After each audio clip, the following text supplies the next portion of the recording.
Purbachal ৩০০ fit নীলা মার্কেটের রাতের আলোকসজ্জা অত্যন্ত সুন্দর এবং আকর্ষণীয়। রাতের বেলা পুরো মার্কেট এবং এর আশপাশ এলাকা আলোকিত হয়ে ওঠে, যা দেখে মনে হয় যেন পুরো জায়গা উজ্জ্বল এবং প্রাণবন্ত। কিছু সাধারণ বৈশিষ্ট্য যা রাতের আলোকসজ্জায় দেখা যায়: বিভিন্ন রঙের এলইডি লাইট ব্যবহার করে মার্কেটের দোকানগুলো আলোকিত করা হয়, যা রাতে চকচকে এবং মনোমুগ্ধকর দৃশ্য তৈরি করে।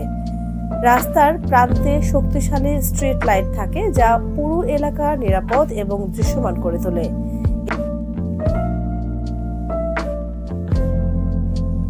দূর থেকেই দেখলে লাইটগুলো যেন আমাদের ডাকছে। প্রায়ই আমরা নীলা মার্কেটে যাই এবং সেদিন রাতে যেয়ে একেবারে যেন চোখ ধাঁধানো আলো দেখে খুবই ভালো লেগেছে। এবং আমার ছোট ছেলে তাকরিম তো গাড়ি থেকে বারবার বলছিল যে মামুনি, আমি এখানে যাব, এখানে খেলা করব, এই জায়গাটা অনেক সুন্দর। সত্যি সুন্দর, একেবারে চোখ ধাঁধানো আলোকসজ্জা। এই রেস্টুরেন্টটায় আমরা গিয়েছিলাম, এখানে তাদের নিজস্ব আলোকসজ্জার ব্যবস্থা আছে এবং রেস্টুরেন্টের ভেতরে ঢুকলেই মানে একটা অন্যরকম ভালো লাগা কাজ করে। রেস্টুরেন্টের বসার প্লেসগুলো খুব সুন্দর করে সাজানো। আর এই যে এই দৃশ্যটা, বেলুন হাতে একজন লোক এগিয়ে যাচ্ছে, এটা তো অসাধারণ একটা দৃশ্য। রাতের বেলায় বেলুনগুলো যেন জ্বলছে।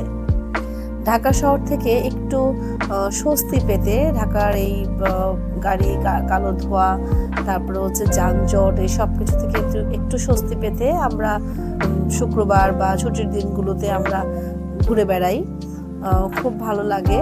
টোটো তো এখানে গেলে যেন গাড়ির স্পিড বাড়িয়ে দেয়। এই যে রাস্তার পাশের দুধারের যে আলোকসজ্জা, এটা মানে বলে বোঝানো যাবে না। এখানে না গেলে কেমন ভালো লাগা কাজ করে।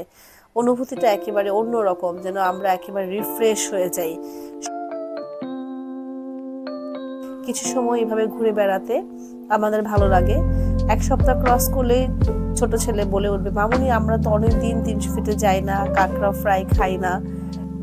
আসলে ঢাকার কাছাকাছি নিজেকে এবং পরিবার নিয়ে ঘুরে বেড়াতে সবচেয়ে কাছে এবং সবচেয়ে সুন্দর পরিবেশ আমি বলবো ৩০০ ফিটের নীলা মার্কেট, যেখানে যাওয়ার ওয়েটাও অনেক সুন্দর, কালারফুল এবং মার্কেটে যেতে অসম্ভব ভালো লাগে।